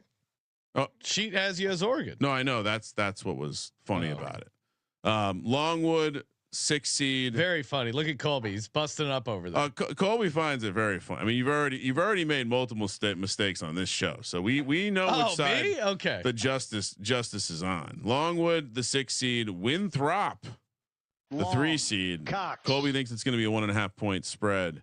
5:30 p.m. on the West Coast on Friday. All day basketball. We might have to get out to the circle a little earlier on Friday, Sean. The normal time might not be early enough. This is the one line. This is the one line that could be tricky. So, what do you mean? Winthrop beat them by 24 and by 19. They swept Longwood in the regular season. So it stinks. Oh, I'm curious to see what they set this number at. This is the one that I think I could be most off with. Ken Palm has it at 2. Torvik has it at 1.5. So you're not wrong based on the, two analytics sites. Let's take Longwood then, because you get your ass whooped, twice like that. It's hard to beat a team 3 times, Sean, and Longwood's got the athletes that I think that's Winthrop does not have. No. Longwood just Longwood just put it on USC Upstate. I know is a darling of Colby's. USC Upstate lost. My boys. Their only wins over the last month of the season have been against the 2 worst teams in the conference. That's troubling. Yeah. What are you doing, Kramer? I don't quite understand what Colby's saying. Like, the athletes didn't play in those other games. Yeah. Well, is that what you're saying? I'm taking Winthrop. Were the athletes not there a couple of days ago? Well, no, the other one they didn't, like the one that they got their ass whooped recently. They actually just to clarify which ass whooping we're talking about. Well, the first one, Rock Hill's like a hard place to win. The second one at Longwood, I don't think they could have improved their seating, so I understand it a little bit more. Come on. This is Winthrop. Day, baby. I'm actually going to go out on a limb and say the number is bigger than the projections on the analytics sites. All right, let's hop over into the futures real quick. We got high. No, that's not the right one. No, it is. That is the right one. High Point minus 250. Radford plus 750. Don't like that at all. UNC Asheville plus 900. Winthrop, the Eagles plus 900. Longwood 14-1. Presbyterian, the Blue Hose, as Colby's mentioned. Use a hoe. Interesting name there. 30-1. Buccaneers of Charleston Southern 70-1. Ooh, do our eyes raise to that one? Gardner Webb 75-1. And USC Upstate 250-1. I love the Gardner Webb being the running Bulldogs. Bulldogs obviously don't run. That's a ridiculous mascot. Your Bulldog sits on the sideline. For me, Radford's pretty intriguing at really? plus 750. Yeah, second in conference in defense, second in offense, second in offensive rebounding, number 1 in the conference in 3-point shooting, number 1 in free throw percentage at 79%. Like, they do a lot of things right, and you're getting them at a juicy price. Give me the Whores of Radford plus 750. That's all I need for this. They don't have their superpower, which is the Whores. The Whores are in Radford, not in Johnson City. No, they're not distracted by the horse. Colby, what are you doing? I think you got to look at the team that was capable of beating High Point in the regular season, and that was UNC Asheville. I know they've kind of looked a little all over the place down the stretch, but Asheville did beat High Point. Okay. If it bleeds, you can kill it, Sean. I'll take a small sprinkle on UNC Asheville as well. I like the UNC Asheville Radford combo. Are you playing anything else, Colby? In this one, I feel like I think you just play Asheville. I don't think there's a solid long shot and High Point's odds. If High Point's I think High Point's minus 250. I think I made a mistake there on that. What do you mean? No, isn't it minus 250 or is it plus 250? I said it at minus 250. You're right. Oh, okay. Well, that's what I. So High Point has no value. So okay. What do you mean? So I'll just take Asheville. Asheville can get them. 1 win behind Central Connecticut for the second longest winning streak in the country. Fun trivia here, Colby. Who are the teams tied with High Point on 11 wins in a row? My first thought would be UC San Diego. UC San Diego is correct. There's one more. Montana. So it's from the SoCon. It's in the SoCon, so it is definitely Chattanooga. Yeah. Yep. So I again these conferences like this, High Point's on fire. It would be crazy to fade them to not win their conference. So give me the chalk once again. We're gonna parlay it with Central Connecticut. Yep, that's basically like a 2-team 6-point teaser. So you're gonna get that down to about -110, and then for a little insurance, so are we taking a piece of Charleston Southern? No, I'm not. No. Okay. No. Colby, you're out on that idea too. No. I'm out. I just think you play one. I'm a one-trick pony in this conference. I mean, if you're looking for a second one, to me, it's Longwood. No. I'll just single shot High Point. It's been a good, successful strategy for me in the past. Take the obvious favorites, and where else? I'm not getting this from my CD, Sean. Next up, let's see. Are we doing the OVC next? Another bottom 5 conference. Shout out to Colby. This is probably one of his favorites as well. We got they're doing the multi-buy system. I like the OV. You got to OVC it. Yeah, they love that slogan. I believe we learned last year that they have it trademarked. Yeah. So the Ohio Valley, probably smart if you're a truly shit conference, because while it will create a worse product for your conference tournament, you're less likely to have your best team lose and be represented by a team that goes like 12-18. So, I don't, thoughts on the structure of this tournament, and Colby, do you hate it? Yeah, I'm not the biggest fan of it, but you do have 8 teams. They don't put all the teams in. 8 teams. Putting in 8 teams makes it very easy. What are they holding back? The other teams in the conference? No, I know. Why not put them all in? Yeah. Maybe they can't afford it. I don't know. Jerseys, they're expensive. These patches. These refs don't pay themselves. It's unbelievable. Well, in the Ohio Valley, because of the structure of their tournament, we only have a couple games to break down. First up, we got on 4 p.m. Wednesday. This is being played in Evansville, Indiana, at the Ford Center. We've broken down the Ford Center before. It's not I would say it's not a level attraction for sports. It's more of like monster trucks, things like that. UT Martin, the 8 seed, Tennessee Tech, the 5 seed. UT Martin laying the 1.5 here as the 8 seed. Colby, what's your take here? And they swept Martin. Yeah, but I actually think we should still take Tennessee Tech. I just like it's hard to beat a team 3 times, but Tennessee Tech I think is just way better than Martin.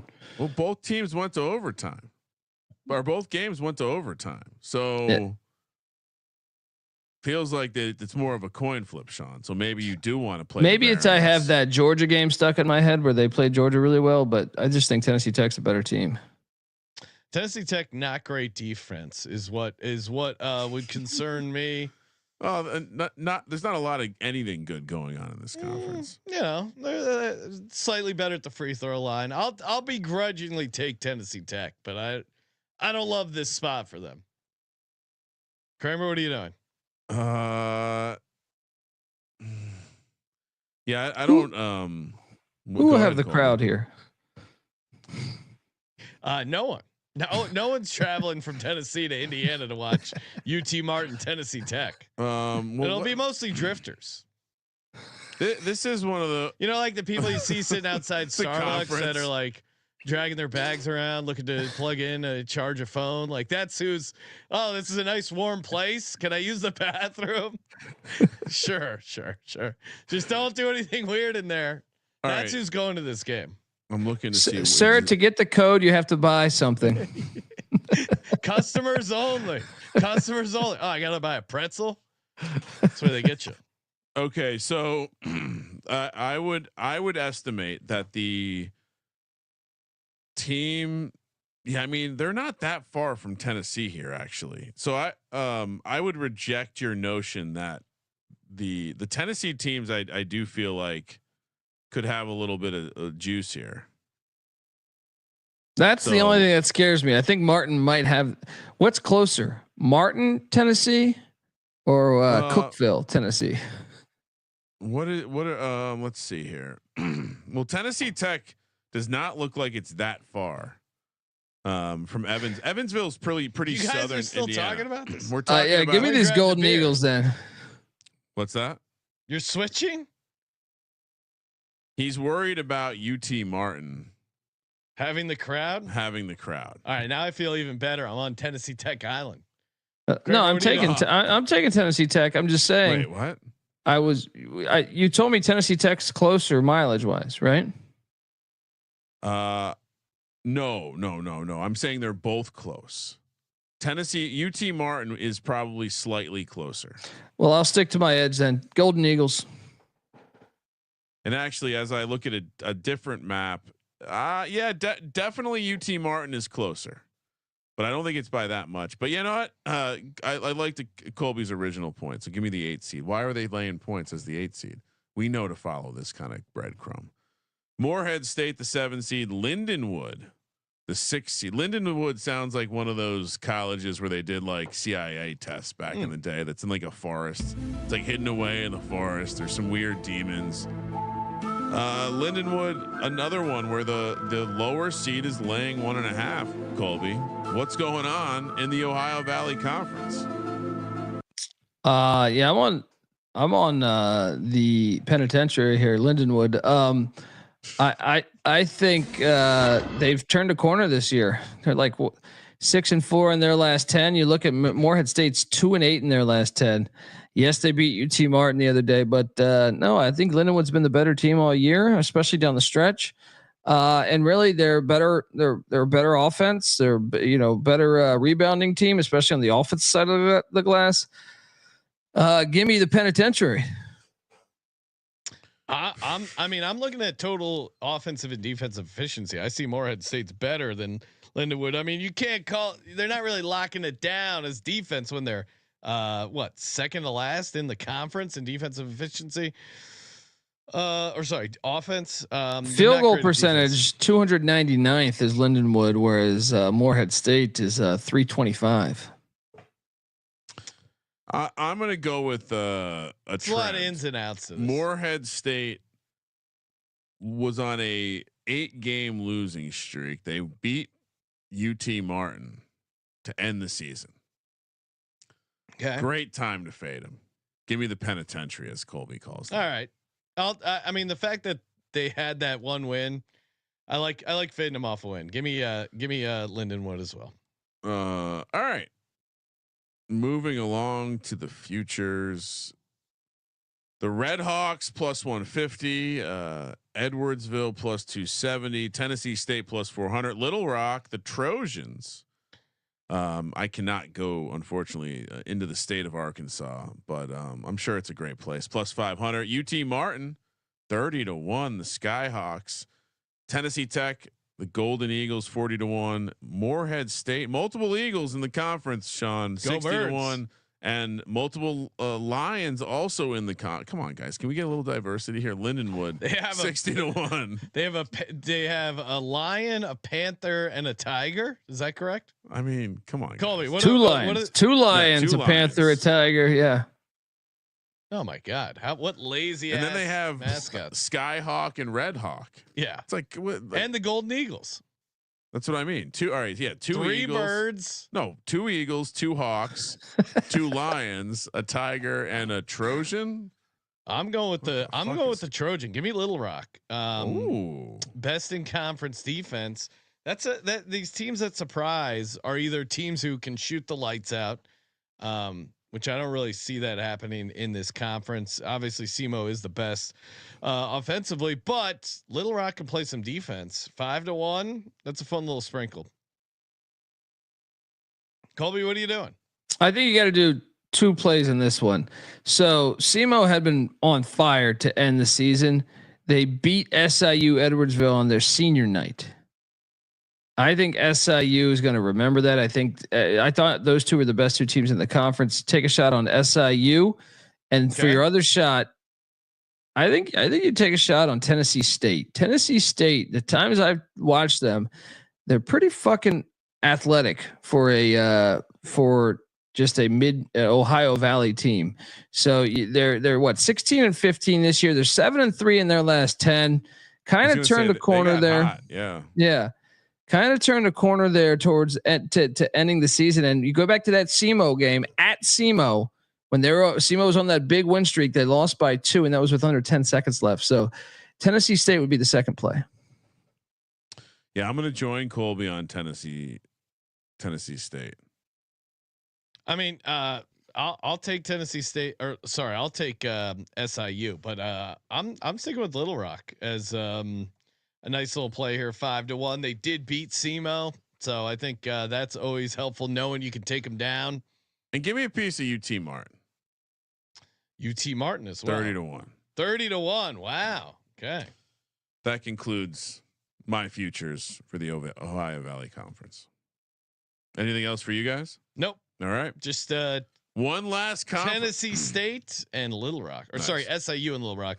Colby's on SIU and Tennessee State. SIU Edwardsville. There's many SIUs. We must declare. Thanks for clarifying. Yes, it's very important. Audience would be lost. Very lost. Summit League. Let's head over there. This is my favorite. This tournament's gonna be awesome this year. Yep, my favorite conference that we'll be talking about tonight, and the final conference we'll be talking. This about conference tonight. Is up. It's up right now. This is the best it's been in a while, man. KenPom has them as the 16th best, right behind the Ivy League and right ahead of the Big South. So we're not talking about the dregs of college basketball like we were earlier in the program. We have what would you call this? A standard play-in game tournament. Unfortunately, the play-in game is on Wednesday, and then we have some games on Thursday and Friday. Not day games though. Summit League doing the West Coast thing and playing later. Oral Roberts and UMKC Kansas City kick it off.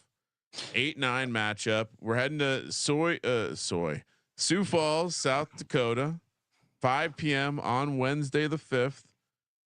Kansas City's laying 5.5. Colby, this is a tricky one. The Kangaroos of UMKC have been a total disappointment. You look like coming into the season, and I thought this team was primed to potentially be a 2 seed in this conference, but they've been a disappointment. They are far more talented than Oral Roberts, though. But Oral Roberts beat them by 6 the last time they played. Yeah. But I'm gonna go back to the well. Oral Roberts is 0-15 away from their stadium. I'm just gonna take UMKC minus the points. But their defense is trash. They've been a fucking huge disappointment this year. But they're still dangerous because the roster is probably better than a lot of the teams' rosters in this conference. I still think they have the talent to actually go on a run in this conference. Yeah, I'm with you. Give me UMKC. City Kansas City needs a win right now after just getting a straight ass kicking in the Super Bowl. Go Birds! Prayers up for Kansas City. Give me UMKC. Oh yeah. Unfortunately, these teams suck. Both of these teams are getting their ass beat by Omaha. who they would play on Thursday, 4 p.m. and then the game after that 6:30 p.m. on Thursday. Again, all the games in South Dakota.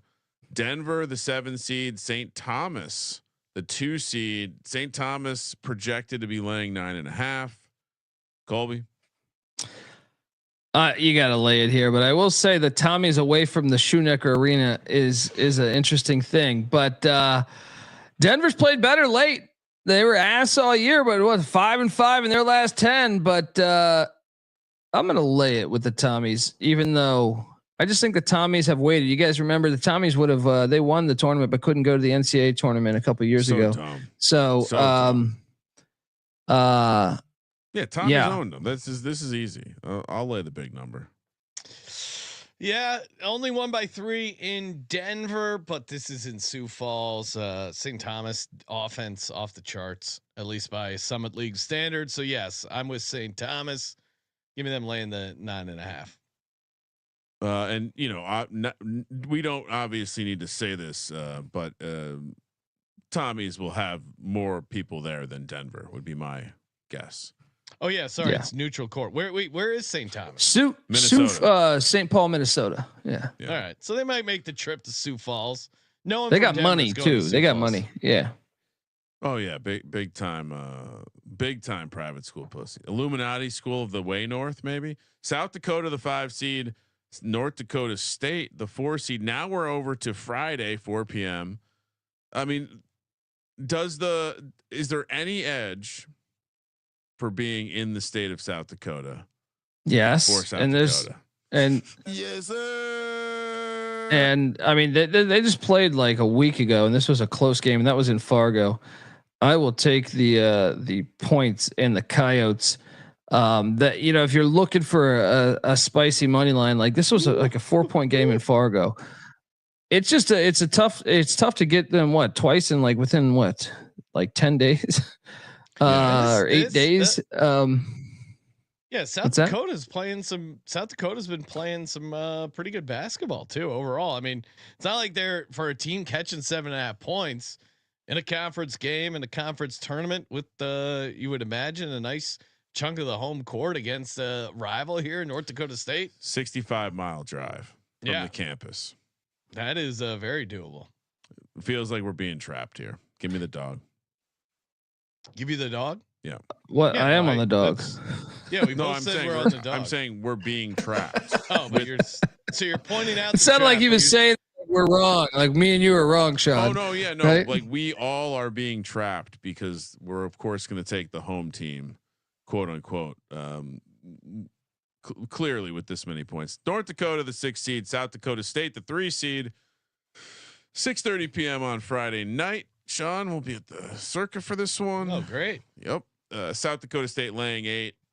I like South Dakota State to win the conference tournament here, so I'll lay it with them in the first round. Oh, I love laying it here because North Dakota just beat them back on February 1st. South Dakota State 13-1 in the state of South Dakota this year. I'm going to lay the 8 as well. Let's go. I guess I'm a little concerned. I feel like anytime Dakota teams play each other, you take the dog, whether it's North Dakota versus South Dakota State, North Dakota State versus South Dakota. I always like the dog. It always ends up being a little bit closer.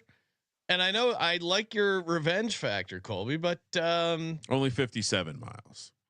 But how far is it from the North Dakota case? 3 miles closer than South Dakota. How far is it from Grand Forks? How far is it from Grand Forks, North Dakota? It's going to be much longer. Those I know, like 6 hours. States are huge. 320 miles. So come on, 5-hour drive. Yeah, but you can drive 130 miles an hour with an open container. They don't have any laws up there. What are you talking about? Give me North Dakota +8. Oh wow. No. All right. Great job, guys. Now you're live on the money line. Well, that's a horrible take. Let's look at the futures. The Tommies +225. So they are eligible this year. I believe they are this year. That's actually kind of an angle that's worth taking a sprinkle on. Yeah.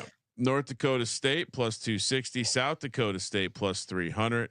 Omaha 4.5 to 1. South Dakota 22 to 1. North Dakota 35 to 1.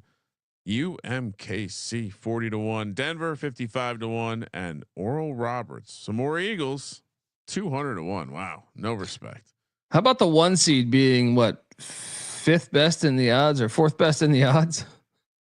It's pretty wild. It's pretty wild. That's usually a trap, though. It's telling you something, and I mean, it's telling you power ratings over wins and losses. That's what it's telling you. I'm gonna sprinkle 3 here. St. Thomas, South Dakota, and for the long shot, UMKC still has a very talented roster. If they could put it together for a week, they could dance. You're on South Dakota or South Dakota State? South Dakota State. South Dakota, baby. Yeah. Oh wait, you're taking South Dakota State? I think the Jackrabbits are the best coach team in this conference. So I thought that's who's what your long shot? UMKC. I will just go long shots here. This is the Summit League after all. Give me UMKC at 40 to 1 and give me regular South Dakota 22 to 1. Wow.